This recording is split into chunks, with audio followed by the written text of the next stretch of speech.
गुरुवर, जितने भी देश आज़ाद हुए और विकास की प्रक्रिया में सतत प्रयत्नशील रहे, पीछे वाले देशों में शिक्षा ने बड़ा योगदान दिया और देश के विकास में गति प्रदान की। अगर हम उसे माइक्रो लेवल पे देखते हैं तो प्राइमरी एजुकेशन इसलिए सबसे ज़्यादा इम्पॉर्टेंट है कि इसने फाउंडेशन दिया, शिक्षा का फाउंडेशन, लोगों में विचारों का फाउंडेशन दिया। जहाँ तक हायर एजुकेशन की बात है तो हायर एजुकेशन को हम लोग कटिंग एज के रूप में देखते हैं। हमारे देश में आज़ादी के बाद सेंटर ऑफ एक्सेलेंस खुले, जिसे हम इजलैंड्स कह सकते हैं। उसमें आईएम हैं, आईआईटीज हैं, लेकिन आईएम और आईआईटीज हमारे देश के आबादी में आने वाले जितने छात्र हैं उन सबों को उसमें समाहित नहीं किया जा सकता। इसलिए विश्वविद्यालय ने भी अपनी रूपरेखा के साथ अपना योगदान दिया। मेरा सवाल ये है कि आपने आज़ादी के बाद से आज तक के शिक्षा तंत्र को, शिक्षा प्रणाली का अध्ययन किया, बड़ी ही गहनता से उस पर ध्यान दिया, अवलोकन किया, विचार किया। आज आप हमारी भारतीय शिक्षा को कहाँ पाते हैं? देखिए, ये बात सही है कि हमारे जीवन में शिक्षा का बहुत महत्वपूर्ण स्थान है। बिना शिक्षा के न तो व्यक्ति का विकास हो सकता है, न समाज का विकास हो सकता है और न ही राष्ट्र का। भारतीय तत्वचिंतकों, खासकर जैन तत्वचिंतकों की शिक्षा के प्रति जो दृष्टि कुरल काव्य के एक संदर्भ से मैं बताना चाहूँगा कि मनुष्य की जीती जागती दो आँखें हैं, अंक और अक्षर, बाकी तो केवल छेद है। छेद तो नारियल में भी होते हैं। मनुष्य की जीती जागती दो आँखें हैं, अंक और अक्षर, बाकी तो केवल छेद है। छेद तो नारियल में भी होते हैं। ये अपने आप में शिक्षा के प्रति भारतीय दृष्टिकोण को उजागर करता है। हमारी जो वर्तमान शिक्षा नीति है, चाहे वो प्राइमरी या हायर एजुकेशन की बात हो, निश्चित शिक्षा के केंद्र तो खुले और उसने हमें बड़ी बड़ी डिग्रियां और उपाधियां भी दे दी, लेकिन इन सब को होने के साथ साथ लोग लर्नेड तो बन गए, लेकिन कला गुणों में संपन्न नहीं हो पाए। भारतीय शिक्षा की मूल अवधारणा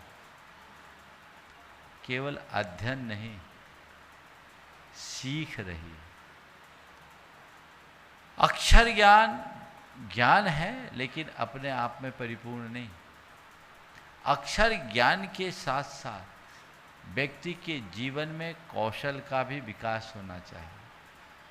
कौशल का विकास कला और गुणों के विकास से ही संभव है। शिक्षा का अर्थ ही है सीख। व्यक्ति कुछ ऐसी सीख ले जिससे वह अपने जीवन के निर्वाह और विकास में समर्थ हो जाए। ये भारत है। भारत के अतीत के इतिहास को हम पलट कर देखते हैं तो एक समय था जब भारत विश्व गुरु होने का श्रेय पाता था। उस समय भारत की जीडीपी आज से कई गुनी थी, ऐसा लोग बताते हैं। वो कौन सा युग था? वह युग था जब गुरुकुल प्रणाली से भारत में शिक्षा चलती थी। लॉर्ड मैकाले ने जो अपना वक्तव्य दिया और जिसमें उन्होंने ब्रिटिश संसद में अपनी बात की 1835 में कि मैंने भारत की चतुर्दिक यात्रा की, मुझे भारत में एक भी बेकार, एक बेरोजगार, एक भी याचक और एक भी चोर नहीं दिखा। उन्होंने लिखा कि भारत की सबसे बड़ी बात उसकी सांस्कृतिक विरासत है, जो भारत की बैकबोन है, और इसका मूल आधार इनकी शिक्षा प्रणाली है। यदि मैं प्रस्ताव करता हूं कि इसे तोड़ दिया जाए, और यदि इसे हम तोड़ने में समर्थ हो जाएं और हम इनके हृदय में ये बात बिठाल दें कि जो कुछ इंग्लिश है वही सही है, तो हम इनसे वह सब कुछ करा सकते हैं जिसे हम चाहते हैं। 1835 में मैकाले ने यह प्रस्ताव ब्रिटिश संसद में दिया था। 1856 में हमारी एक इंडियन एजुकेशन एक्ट अंग्रेजों ने थोपा, जिसमें गुरुकुलों को प्रतिबंधित कर दिया गया।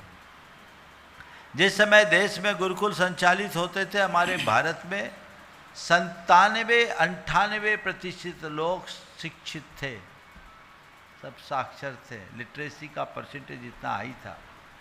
सबकी शिक्षा निःशुल्क थी।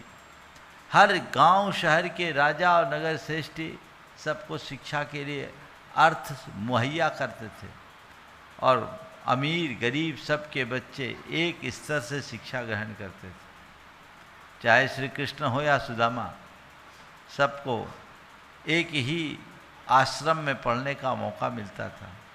तो ये व्यवस्था भारत की थी, ये भारत की सबसे बड़ी ताकत थी, जिसे छिन्न भिन्न कर दिया गया।